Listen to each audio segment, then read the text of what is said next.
ناوم زریان زرار ئەحمەدە ناسراوم بە دکتۆر دیزاینەر و تەمەنم 25 ساڵە بە ئەسڵ خەرچی گوندی شاوێسیمە بەس لە هەولێرێدا دەنیشم وەکو پیشەی پێشترم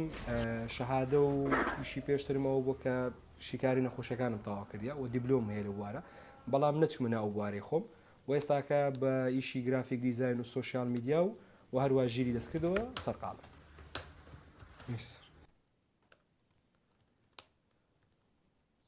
سەرەتای دەستپێکردنم وەکو پرۆژێ دەگەڕێتەوە سارێک لە بۆ ئێستا کە ئەو کاتە ژیری دەستکردن بەکاردێنە هاوشێوی ChatGPT و دیپسیک و ئەو بابەتانە حەزم دەکرد ڕۆبۆتێک دروست بکەم کە تایبەت بی بەخۆم و لە بواری گرافیک و سوۆشیال میدیا بیتن و ئەو بیرۆکەی دروستکردنی ئەو ڕۆبۆتەژ یاخود ئەو بۆتەژ دەگەڕێتەوە لە 9 مانگ پێش ئێستا کە ئەو کاتە بیرۆکەیەکم هەبوو دروستی بکەم بەس ئێشتان دەکارکردندانەوە تەنها بیرۆکە بوو تقریبی 2 هەفتە پێش ئێستاکە ڕۆبۆتەکەم دروست کرد بە ناوی ژیری کە تایبەتە بە بواری گرافیک دیزاین و سوۆشیال میدیا و زانیاری دەداتی دەربارەی ئەو بابەتانە و بێجگەلەوەش زانیاری دەربارەی کولتور و مێژ و زمان و ئەدەبی کوردی دەداتێ و یەکێک لە شتانی کە ژیری پێ دەبەخشێ ئەوەیە کەوا نووسینەکان بە شێوەی خاڵبەندیە و هەروەها نووسینی کوردی لۆ دەکاتەوە ئینگلیزی و عەرەبی.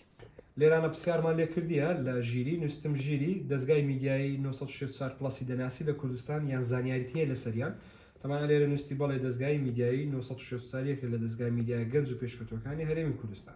ئەو بۆتە زیاتر خزمەت بۆ کەسان دەکات کە لە بواری گرافیک دیزاین و سوۆشیال میدیا ئیش دەکەن بۆ منە گرافیک دیزاینەرێک پێویستی بە زانیاری زیاتر هەیە لە بواری گرافیک ئەو بۆتە یارمەتی دەدا یان کەسێک کە سوۆشیال میدیا و پیجی شەریکات و شوێنی دیکە بەڕێوە دەباتن دەتوانێت سوودی لێوەربگرێتن بۆ نمونە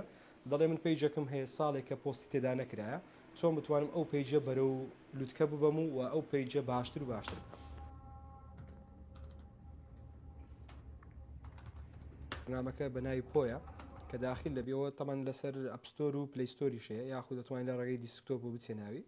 تەمان تەنها بە ئیممەلێک داخل لە ئیممەل پازۆر داخل دەکەی و لە دوو ناوکەی دەگەڕێت تەمەنەوە یوزەر نەیمەکەیە کە لە بەشی سێرج لە بۆی دەگەڕی کە دواتر داخل دەبی ئێستاولۆن نەم چەند جارێک چاتم لەگەڵ کردیە بەگریمان لێرە نووسم سلااو ژیری بە هیوان باشبی لێرە کۆمەڵێک قسە لە بۆ دەکاتن دواتر نووسیتم چۆن پیجی سوۆشیال میدیان بەرەو پێش بەم وە خشتەی کارەکانم چۆن دابنم ئەگە سیر بکەی بە تەفاسیل شتەکانت هەموو پێ دەڵێت.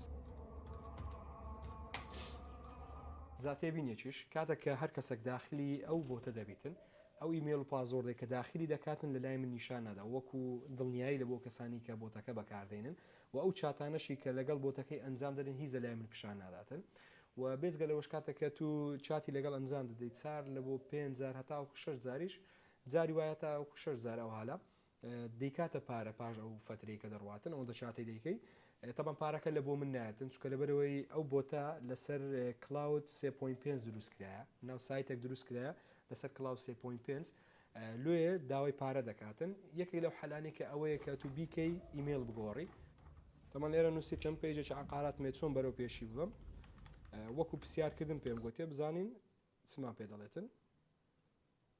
ئەگە سیر بکەنها ناوڕۆکی پۆستەکانت پێ دەڵێتن خشتەی هەفتانت پێ دەڵێ مەسەن لە هەفتانە چەند پۆستی تێدا بکەیت وەڕێکارەکانی ڕاکێشانی کڕیارە دەداتێ خزمەت گوزاری باش دەداتێ تەکنیکی مارکتینگ یعنی بەوردی پێت دەڵێ کەکو بتوانانی پیجێکی عقارات بەرەو پێش ببەی و خۆت تێدا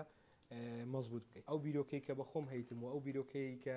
بەخۆم هەم بوو لەناو ئەو بۆتە جێبەجێم کردێ و دەمێ پێشکەشی خەڵکی بکەم و خەڵک سوود لە بوارە وەرگێ.